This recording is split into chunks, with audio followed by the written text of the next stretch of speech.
มื้อนี้แทบสิบ่ได้จับโทรศัพท์เลยตื่นเช้ามาต้องฟ้าวไปเอาฟางให้ควายฝูงที่อยู่ทุ่งนากินเพราะว่าฝูงนี่น่ะพี่สาวกับพี่เขยเพิ่นอยู่โรงพยาบาลเนาะเพิ่นบ่ทันได้มา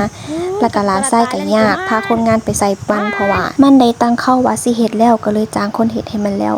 พอเอาหญ้าเอาหยังให้เรียบร้อยก็กลับมาเอาเฟืองไปให้ซุมนี้ต่อก็คือควายของเจ้าของบัดทีนี้ฝูงนี้เอาฟางไปให้ไว้ให้กินแล้วก็กลับมาฟ้าวมาเฮ็ดกับข้าวแล้วก็เอาไปส่งคนงานเพราะว่ายามมันบ่ทันยานคนงานท่ากินข้าวก็เลยได้ฟ้าวเบิดทุกแนวมื้อนี้แทบสิบ่ได้จับโทรศัพท์เลยพอไปส่งคนงานกลับมาอาบน้ำในบ่พอข่าว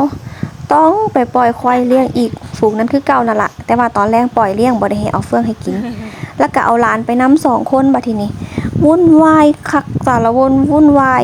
ปากเปียกปากแจะบอกว่าทางนี้ไปทางนั้นบอกมาทางนี้ไปทางนั้นโอ้ยเมื่อยบาสุดท้ายค่ำกำลังสิเอาเข้าคอกควายซนกันจ่าฝูงใหญ่บักทึก2ตัว